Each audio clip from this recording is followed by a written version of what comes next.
Zaya ou le culte du secret, décidément celle qui était le cadeau d'anniversaire de Franck Ribéry n'a pas fini de surprendre. Elle fuyait depuis 2 ans les flashs des paparazzi, on la disait entretenue par de mystérieux milliardaires, et voici qu'elle ressurgit plus sexy que jamais pour lancer sa propre collection de lingerie. Étonnant clin d'œil du destin. C'était au Palais de Chaillot cette semaine, une salle pleine à craquer, venue voir ce défilé événement autour duquel a plané jusqu'au bout le plus grand mystère. Un suspense savamment entretenu, un parfum de scandale, et pour se mettre dans le ton, un carton d'invitation rose scellé à la cire.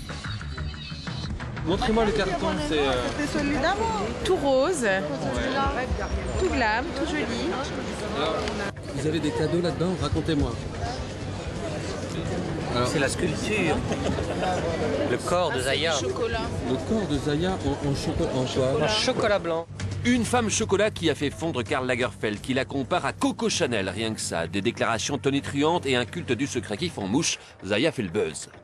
Je suis folle de lingerie et j'attends vraiment un renouveau. Ouais. Et en quoi est-ce que Zaya pourrait la passer? Écoutez, elle travaille avec son corps, donc il faut bien qu'elle connaisse la chose. Il est un peu plus de 20 h. Quand Karl Lagerfeld vous a comparé à Coco Chanel, on n'a pas le droit de décevoir. Le destin de l'ex-call girl est en train de se jouer face à des journalistes et des acheteurs qui ne lui pardonneraient pas la moindre erreur. Dès le début de ce défilé, Zaya provoque la surprise avec des pièces extrêmement élaborées. Des investisseurs asiatiques ont mis le paquet pour l'aider à s'entourer des meilleurs artisans français. Et qu'on le croit ou non, c'est bien Zaya elle-même qui a dessiné les modèles.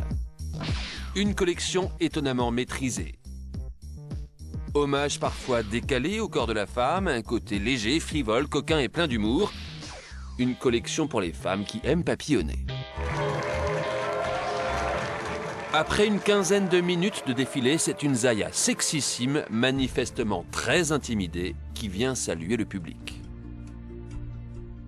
Incroyable ovation à cette petite nymphette qui sait apparemment très bien où elle va. Suffisamment en tout cas pour être capable à seulement 19 ans de reprendre son destin et son image en main. Zaya, l'ex-call girl, l'ex-petite fille des cités, un véritable conte de fées de la France d'en bas. J'ai trouvé ça absolument magnifique. J'ai trouvé très frais, divertissant. Dans les détails, c'est assez plutôt joli. On voit qu'il y a de la création. Mais est-ce que c'est elle qui a dessiné en fait? Bien sûr, oui. elle a un coup de crayon très sûr et un sens de la proportion vraiment très affûté. En coulisses, Zaya n'accepte la présence que d'une poignée de photographes. C'est sa première interview depuis l'affaire Ribéry. Une communication verrouillée jusqu'au bout. Pas question d'aborder son passé sulfureux. Zaya tourne une page, elle regarde vers l'avenir et veut que ça se sache. Fini le passé.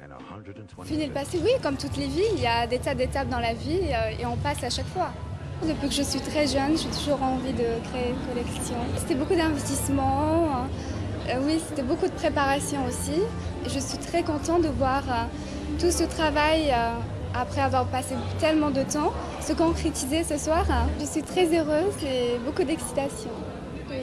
Une excitation partagée par une presse quasi unanime. Après 2 ans de silence, Zaya, rayonnante, est enfin prête à sortir de l'ombre.